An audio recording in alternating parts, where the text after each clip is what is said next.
주님께서 예루살렘 성에 입성하셨습니다. 이제 그 공생의 기간을 일주일 정도 남겨두신 주님은 스스로 메시아 되심을 이제 공개적으로 드러내십니다. 성전에 입성하신 그 다음날 주님은 성전을 정화하셨습니다. 종교적인 부패를 드러내셨습니다. 열매 없는 무화과 나무를 저주하셨습니다. 형식적이고 생명력 없는 신앙들을 질책하셨습니다. 그런데 주님께서 하신 이러한 행동들은 당시 주님을 적대자들로 생각하던 사람들과 정면으로 부딪히는 그런 계기가 되고 말았습니다. 유대교의 지도자들, 이 종교 지도자들은 그 주님이 눈의 가시와도 같은 존재입니다. 그 주님께서 예루살렘 성에 입성하시고 백성들의 환호를 받는 것을 보니까 이들의 마음속에 못마땅함이 가득합니다. 어떻게 하든지 할 수 있는 대로 예수님을 잡아 죽여야 되겠구나, 그 기회를 보고 있습니다. 이제는 주님과 부딪히는 그것이 노골적으로 자신들이 그동안 누리고 있던 그 기득권도 빼앗기게 되고 백성들의 환심도 빼앗기게 되고 자신들의 길을 방해하고 있다고 생각하게 되니까 그저 어떻게 하든지 예수님을 죽일 기회를 찾게 되었습니다. 오늘 21장 이 말씀 앞부분에 보면 그들은 이제 예수님 앞에 질문을 합니다. 메시아로서 행하는 그 권위가 어디에서 온 것인가 하는 것을 문제를 삼습니다. 이들의 질문에 대해서 예수님께서 두 가지 비유를 주셨습니다. 그 내용이 우리 본문 앞부분에 나타나고 있습니다. 그 첫 번째 비유는 28절부터 30절의 내용입니다. 어떤 사람에게 두 아들이 있었습니다. 하루는 아버지가 큰 아들에게 말합니다. 얘야, 너 포도원에 가서 일을 좀 해야 되겠다. 그랬더니 그 아들이 그렇게 해놓고는 가지 않았다는 것입니다. 둘째 아들에게 그 아버지가 똑같은 말을 했습니다. 그랬더니 그 아들은 싫습니다, 이렇게 거역을 했습니다. 근데 잠시 후에 이 아들이 아버지에게 그렇게 거역했던 것을 뉘우치고 포도원에 가서 일을 했다는 그런 비유입니다. 두 번째 비유는 33절부터 39절의 내용입니다. 한 포도원 주인이 포도원을 만들었습니다. 이제 좋은 울타리도 만들고 견고한 망대도 세웠습니다. 포도를 수확할 때 필요할 수 있는 모든 장비들을 잘 갖추었습니다. 그리고 농부들에게 세를 주고 타국으로 떠나게 되었습니다. 이제 열매를 거둘 때가 되었습니다. 열매를 거둘 때가 되어서 그 주인은 그 농부들에게 종들을 보냈습니다. 그런데 이 농부들이 주인이 보낸 종들을 때리고 죽이고 돌로 쳤다 하는 것입니다. 그래서 주인은 다시 더 많은 종들을 그 농부들에게 보냈습니다. 수확한 것을 얻기 위해서입니다. 그런데 이번에도 그 농부들은 전에 했던 것처럼 그렇게 주인이 보낸 종들을 때리고 죽이고 돌로 쳤습니다. 이제 그 주인은 이제는 아들을 보냅니다. 아들을 보내면서 내가 전에 종들을 보냈을 때는 이 농부들이 그 종들을 그렇게 막대했는데 이제 아들을 보내니까 내 아들은 존귀하게 대하지 않겠는가, 그렇게 생각을 했습니다. 그런데 이 농부들은 주인이 보낸 아들을 보게 되니까 이 아들을 죽여버리면 이 아들에게 돌아올 그 모든 상속의 유산이 우리 차지가 되지 않겠느냐, 그렇게 생각을 하고 그 아들을 포도원 밖에 내쫓아서 거기서 죽여버렸다는 그런 비유의 말씀입니다. 이 두 비유를 말씀하신 후에 주신 말씀이 오늘 우리가 봉독한 본문의 말씀입니다. 그러니까 이 비유를 잘 이해하기 위해서는 오늘 본문을 잘 읽으실 필요가 있고, 또 오늘 본문을 잘 이해하시기 위해서도 앞에 두 비유를 우리가 이해하면서 서로 말씀을 이해하는 것이 필요하다 생각이 됩니다. 비유로 말씀하신 이유가 무엇일까 하는 것을 생각해 봅니다. 그 이유를 우리가 오늘 본문에서 찾아볼 수 있습니다. 첫 번째 이유는 쓸모없다고 버려지는 것이 중요한 것일 수 있다 하는 것입니다. 오늘 본문은 이렇게 말씀합니다. 건축자들이 버린 돌이 모퉁이의 머릿돌이 되었다. 여러분, 머릿돌이라는 것이 무엇인가요? 모퉁이 돌이라고 하는 것. 제가 사전을 좀 찾아보니까 그 건물에 있어서 두 개의 벽이 직각으로 만나는 그곳에는 그 벽을 지탱할 수 있는 기둥을 세워야 되는데, 그 기둥을 세우는 주축가 되는 돌, 그 돌이 바로 머릿돌이요 모퉁이 돌이라 하는 것입니다. 그러니까 건물에 있어서 이 머릿돌, 이 모퉁이 돌은 아주 중요한 것이죠. 그 위에 기초를 잘 쌓아야 건물이 견고하게 될 수 있기 때문입니다. 이 말씀은 시편 118편 22절의 말씀을 배경으로 하고 있습니다. 이것은 다윗과 사울의 이야기입니다. 건축자로 비유되고 있는 사울과 그의 추종자들이 이제 이 다윗을 핍박하고 죽음을 놓고 생명을 놓고 위협을 합니다. 다윗은 사울에게 쫓겨서 생명의 위협을 받고 있습니다. 그 사울과 그의 추종자들에게 이 다윗은 마치 쓸모없어서 버려지는 돌 같은 그런 취급을 받았다는 것입니다. 그렇게 하찮고 쓸모없다고 여겨지던 다윗이지만 하나님께서는 이 다윗을 선택하셔서 이스라엘의 가장 위대한 왕으로 세우셨다 하는 것입니다. 지금 이 말씀을 듣고 있는 당시의 종교 지도자들은 그 당시에 세리와 창기 같은 사람들을 죄인으로 취급을 했습니다. 그들을 쓸모없는 사람들, 마치 쓸모없어서 버려지는 그런 돌처럼 그렇게 취급하고 버렸다는 것입니다. 종교 지도자들은 입술로는 하나님을 경외하는 사람들이었습니다. 그들은 율법을 강조하고 가르치는 사람들입니다.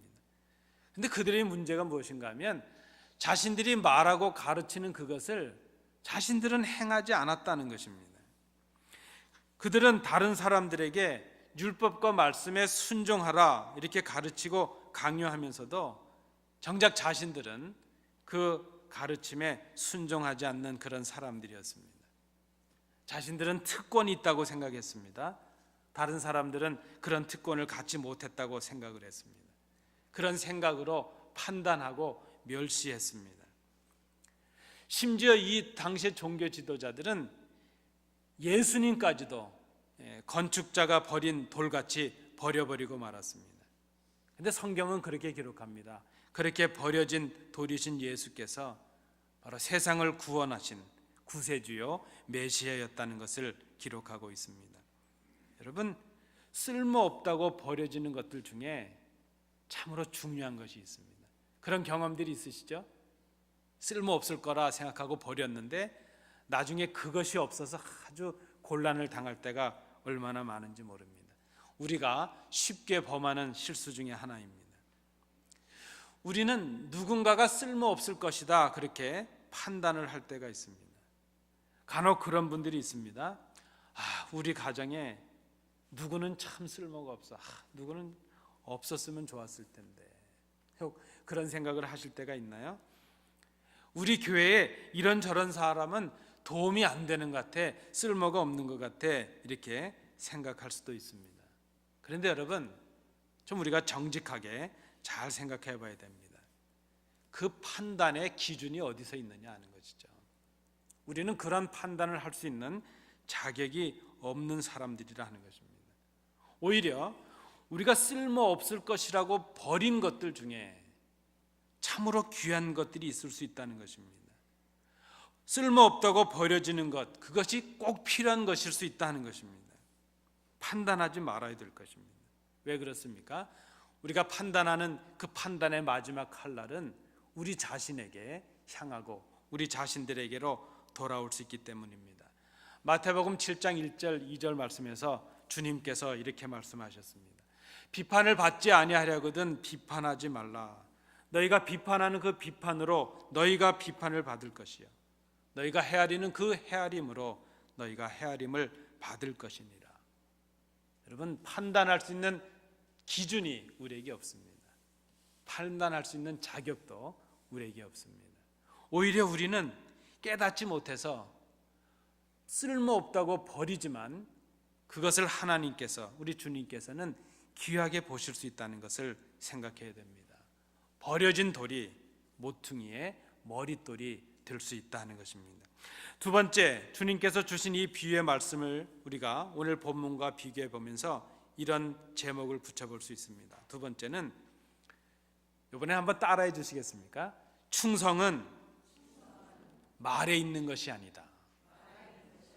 순종은 말에 있는 것이 아니다. 고맙습니다, 여러분. 포도원에 가서 일을 하라는 아버지의 말씀이 있었습니다. 이 아버지의 말씀에 대해서 아버지의 뜻대로 한 아들은 누구인가? 큰 아들은 아버지 가겠습니다 이렇게 말해놓고 가지 않았습니다. 둘째 아들은 싫습니다. 물론 둘째 아들은 싫습니다 이렇게 말하고 나중에 뉘우치고 가기는 했습니다. 그런데 누가 더 죄인이고 누가 잘했냐 못했냐 하는 것을 따지기 전에 아버지 앞에는 다 죄인들이라 하는 것입니다. 큰 아들은 말과 행동을 다르게 함으로 아버지를 속였습니다. 아버지, 제가 하겠습니다, 가겠습니다 하고 아버지 뜻대로 안 했으니까 속인 것이고요. 둘째 아들은 아버지의 말씀을 대놓고 거역했으니까 그것도 잘못한 것입니다. 지금 이 말씀을 듣고 있는 당시의 종교 지도자들은 자신들은 누구보다도 하나님의 뜻을 잘 알고 잘 순종하고 있다, 잘 지키는 사람들이라 그렇게 스스로 생각을 합니다. 그런 생각에서 하나님의 말씀을 거역하고 있는 것처럼 보여지는 세리와 창기들, 이방인들을 멸시하고 죄인이라고 정죄를 합니다. 그런데 지금 주님께서 하시는 이 말씀은 무엇인가요? 지금 말로는 하겠습니다 하고 하지 않는 그 종교 지도자들이나 유대인들이나 하나님의 마음과 뜻을 깨닫지 못해서 싫습니다 그렇게 거역하고 있는 세리나 창기들이나 혹은 이방인들이 모두가 다 하나님 앞에서 죄인이라 하는 것입니다. 종교 지도자들은 자신들이 알고 자신들이 말하고 있는 것을 행하지 않았습니다. 자신들이 깨닫고 있고 또 가르치고 있는 그 하나님의 법을 스스로 순종하지 않았습니다. 그러나 지금 세리나 창기 같은 이 죄인들은 하나님을 거역하고 불순종은 했지만 그들이 주님을 통해서 깨닫게 되었습니다. 아, 우리가 죄를 범했구나, 뉘우치고 하나님께로 돌아왔다 하는 것입니다. 여러분, 순종은 말에 있는 것이 아닙니다. 우리가 받는 구원이라고 하는 것은 아는 것에 달린 것이 아닙니다. 성경을 많이 안다고 구원받는 것이 아니라는 것입니다. 구원은 회개함으로 순종하는 데 있습니다. 충성은 하나님의 뜻을 알고 그 뜻에 자신의 뜻을 복종시키는 순종에 달려 있다는 것을 우리가 생각해야 될 것입니다. 포도원 주인은 농부들에게 맡긴 것을 찾으려 하였습니다. 때가 되었습니다. 그런데 농부들은 자신들의 것도 아닌데 주인이 맡긴 것인데 그것을 지금 욕심을 내고 있습니다. 그리고 그 욕심을 채우기 위해서 주인에게 불순종합니다. 주인이 보낸 종들을 죽여버립니다. 심지어 그 아들까지도 죽여버립니다. 왜 그랬나 하면 주인의 것인데, 주인이 맡긴 것인데 자신의 것으로 착각하고 있기 때문입니다. 주인이 맡겨서 돌보고 있는 것들인데 자신의 것으로 생각을 했습니다.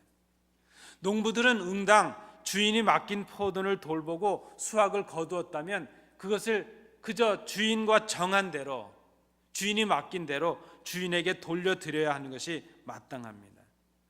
지금 이 농부들은 자신들이 농사를 지었다고 그 모든 것이 자신들의 것이라고 생각하고 주인의 것을 가로채려고 하고 있습니다. 주인이 믿고 맡겼는데 농부들은 주인의 것을 자신의 것으로 만들려고 합니다. 여러분, 주인이신 하나님께서 우리에게 맡기신 것이 있습니다. 제가 좀 시간을 드릴 테니까요, 한번 생각해 보실까요? 주인이신 하나님께서 여러분들께 뭘 맡기셨을까요? 대답하지 마시고 속으로 좀. 제가 한번 여러분들을 대신해서 말씀을 드려봅니다. 하나님께서 우리의 가정을 우리에게 맡기셨습니다. 하나님께서 우리의 교회를 우리에게 맡기셨습니다. 우리에게 많은 물질을 맡기셨고 직분을 맡기셨고 그 일을 감당할 수 있는 은사들을 맡겨주셨습니다. 여러분 기억해야 됩니다. 맡겨주신 것들은 내 것이 아닙니다. 하나님의 것인데 그 일을 감당하라고 주신 것들입니다. 나에게 주신 직분은 내 것이 아닙니다. 내 생명도 내 것이 아닙니다. 어떤 분이 묻습니다. 목사님 왜 자살을 하면 안 된다고 하고 죄라고 하지요? 설명하기는 어렵습니다. 그것을 어떻게 우리가 신학적으로 이렇게 말하겠습니까? 그러나 제가 분명히 생각하기엔 그렇습니다. 이 생명이 내 것이 아니기 때문입니다. 우리가 다른 사람의 생명을 취하면 살인죄에 해당하는 것처럼 하나님께서 주신 이 생명, 이 존귀한 생명을, 하나님께서 주신 이 사명이 담겨져 있는 이 생명을 내 의미대로 내 것인 것처럼 끊어버리는 것, 그것이 하나님 앞에 큰 죄가 될 수 있는 것이 아니겠는가 생각합니다. 내 자녀들이 내 소유가 아닙니다. 우리의 가정이 우리의 것이 아닙니다. 직분은 나의 명예를 위한 것이 아닙니다. 여러분 좀 잘 생각해 봐야 될 것입니다. 우리가 우리의 것을 바친 것이 아니죠. 이 전은 우리 것인데 하나님께 바친 것이 아니라 하나님께서 몸된 교회요 성전을, 주님의 몸을 우리들에게 맡겨주신 것입니다. 농부들은 지금 주인의 포도원을 주인의 마음과 자세로 돌보고 살폈어야 했습니다. 맡기신 대로 충성했어야 됐습니다. 주인 의식을 가졌어야 됐습니다. 주인 의식이라는 것은 주인의 마음으로 돌보고 섬기는 것 아니겠습니까? 우리 교회 비즈니스 하시는 어떤 성도님을 뵀는데 그런 말씀 하시더라고요. 아유 목사님, 우리 같이 협력하며 돕고 있는 우리 종업원들, 같이 일하는 직원들이 주인의 마음으로 일하면 참 좋겠어요. 근데 그게 잘 안 됩니다. 그 말씀을 하시더라고요. 그저 나 때문에 주인도 먹고 살지 그렇게 생각한다는 것입니다. 이 어려운 때에 사업장을 만들고 함께 나와서 일하고 수고해서 서로 나눌 수 있게 하는 것, 참 그런 감사한 마음을 가져야 되는데 그것이 쉽지 않습니다. 그렇게 말하시는 우리 성도님을 뵌 적이 있습니다. 여러분 주인 의식으로 섬기는 것 중요합니다. 그것은 주인의 마음과 주인의 그 고충을 가지고 주인의 마음을 헤아리고 하는 것이죠. 그런데 문제는 주인 의식으로 하는 것이 아니라 책임으로 하는 것이 아니라 주인 노릇을 하려고 하니까 문제죠. 지금 이 농부들은 주인의 뜻과 마음을 헤아려서 주인의 심정으로 일을 한 것이 아니라 자기들이 주인이 되려고 했다는 것입니다. 주인 행세를 했고 주인 노릇을 하려고 했습니다. 심지어 그 아들을 죽여서까지 주인의 것을 가로채려고 했다는 것입니다. 충성은 말에 있는 것이 아닙니다. 주인의 마음을 헤아리고 그 주인의 뜻에 순종하는 것, 그것이 진정한 충성이 될 수 있다는 것입니다. 세 번째입니다. 오늘 비유의 말씀과 주님의 말씀을 통해서 우리가 세 번째로 다시 기억해야 될 것은 이것입니다. 이번에도 저를 한번 따라해 주십시오. 주님은 이 말씀을 통해서 우리가 돌아오기를 기다리신다. 고맙습니다. 지금 이 주님의 말씀은 이 비유를 통해서 이 말씀을 듣고 있는 종교 지도자들, 바리새파 사람들이나 사두개파 사람들, 그 사람들을 부끄럽게 하고 질책하고 그들을 이제 책망하는 것으로 끝내려고 이 말씀을 주고 계시지 않다는 것입니다. 이 말씀을 주시고 비유로 풀어서 설명해 주시는 큰 이유는 이들로 하여금 깨닫고 뉘우쳐서 주님께로 돌아오게 하는데 이 말씀의 목적이 있다는 것입니다. 첫 번째 비유를 말씀하신 후에 주님께서 질문하십니다. 31절입니다. 큰 아들과 둘째 아들 중에 누가 아버지의 뜻대로 행한 아들이겠느냐? 그 말씀을 듣고 있던 종교 지도자들이 쉽게 대답합니다. 둘째 아들이지요. 둘째 아들입니다. 두 번째 비유를 말씀하신 후에 주님께서 다시 질문하셨습니다. 40절입니다. 그러면 포도원의 주인이 올 때에 그 농부들을 어떻게 하겠느냐?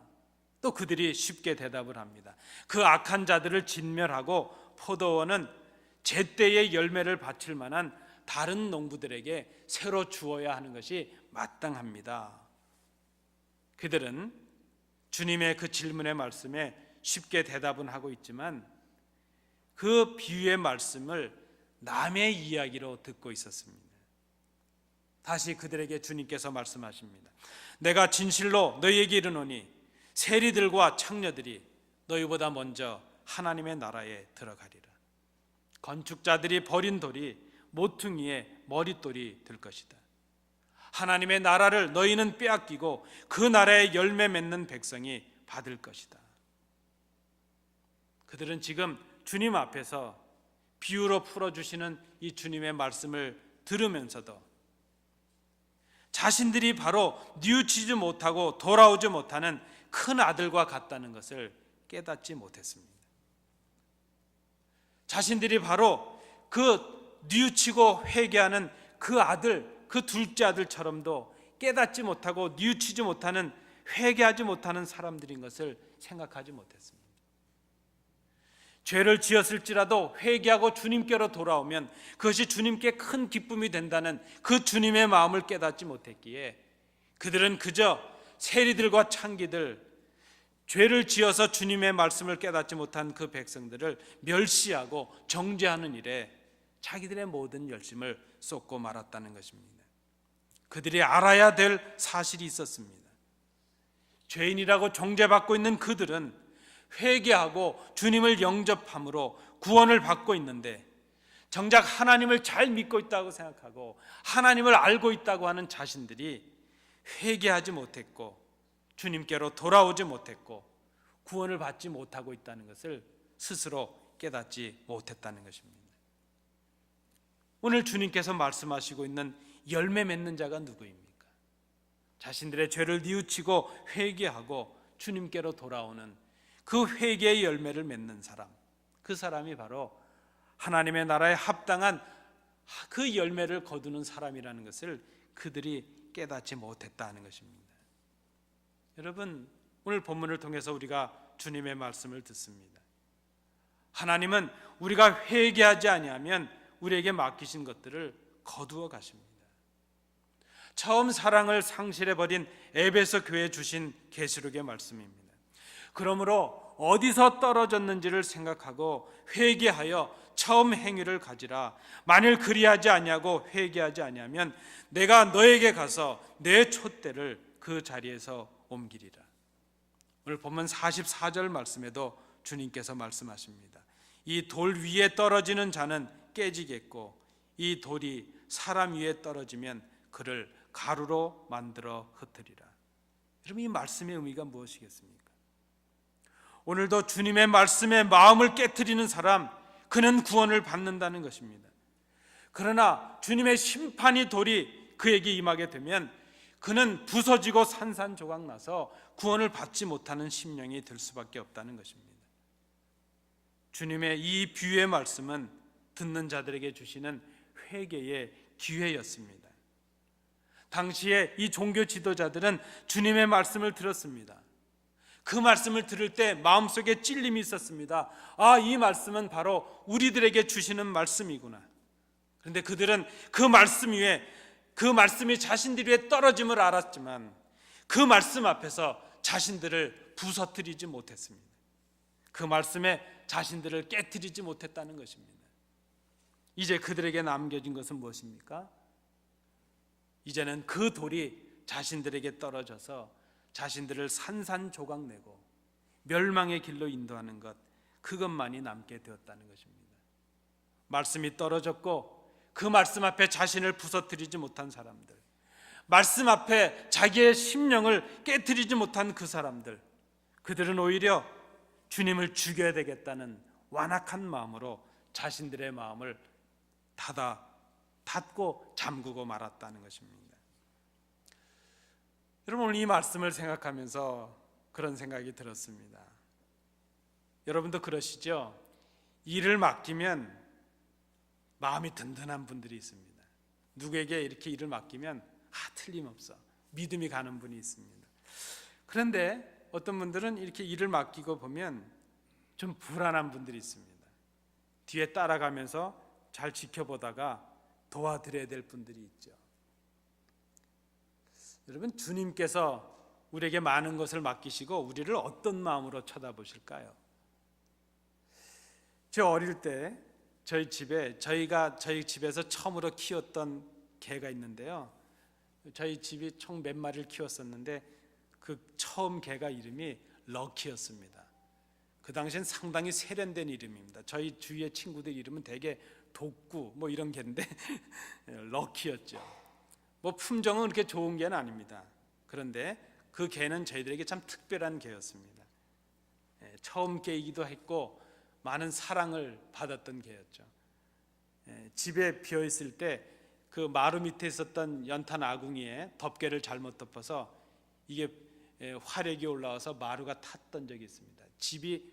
전체 집이 다 불이 탈 뻔했는데 그때 우리 그 럭키가 그저 목이 쉬어라 그냥 짖어서 동네 지나가던 분들이 하도 개가 짖어대니까 들어와서 보니까 마루가 그냥 불이 타 있던 거죠. 그래서 그 우리 럭키 때문에 집에 화재도 막을 수 있었죠.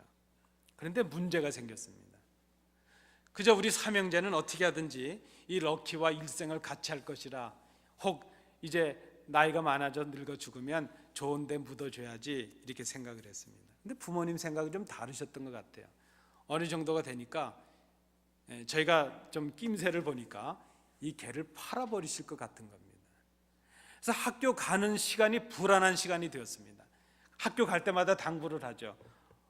엄마, 오늘 개 안 팔 거죠? 안 판다. 아빠, 오늘 개 안 팔죠? 절대 안 판다. 제가 부모님을 믿어야 되는데 그래도 부모님에 대한 믿음이 없는 겁니다. 그래서 제가 우리 가까운 데 계시던 우리 외할아버님을 제가 찾아가서 부탁을 드렸습니다. 할아버지, 엄마 아빠가 아무래도 개를 팔아버릴 것 같은데 할아버지가 좀 지켜주셔야 되겠습니다. 그랬더니 저희 할아버지께서 걱정하지 말라 그러신 겁니다. 그래서 저 이제 마음을 놓고 학교를 갔습니다. 갔다 왔는데 개가 안 보이는 겁니다. 근데 갑자기 저희 할아버지께서 저를 시장에 가자 그러더니 맛있는 걸 사주시는 겁니다. 그래서 이제 얻어먹었습니다. 잘 얻어먹었는데 나중에 알고 보니까 그게 개를 판 값이더라고요. 아니, 저는 할아버지를 믿었는데 그 개를 팔아버린 분도 할아버지셨습니다. 정말 세상에 믿을 분이 없었습니다. 여러분, 하나님께서 우리에게 일을 맡기셨는데 그 하나님은 우리에게 일을 맡기시고 어떤 마음을 가지실까 생각합니다. 주님은 건축자의 버린 돌같이 버림을 받으셨습니다. 그러나 주님은 모퉁이의 머릿돌이 되셨습니다. 우리의 삶의 근거요, 신앙의 그쳐요, 교회의 시작이요, 교회의 근거가 되셨습니다. 그런데 우리는 모퉁이 돌이신 주님을 바라보지 못하고 있습니다. 여러분, 모퉁이 돌, 주춧돌이 없는 건물은 무너지고 말 것입니다. 우리는 다시 그 십자가의 주님을 바라봐야 될 때가 되었습니다. 우리 삶의 근거요, 신앙의 근거요, 우리의 모든 언행의 근거가 되시는, 기초와 근거가 되시는 그 주님을 우리가 다시 보아야 될 것입니다. 주님의 뜻을 깨닫지 못하는 사람, 주님의 말씀에 순종하지 못하는 사람, 그들은 마치 그 건물에서 모퉁이돌, 주춧돌, 가장 그 귀한 머릿돌을 빼어버린 그런 어리석은 사람과도 같다는 것입니다. 맡기신 사명을 충성으로 순종하지 않는 사람, 그 사람들은 악한 사람들입니다.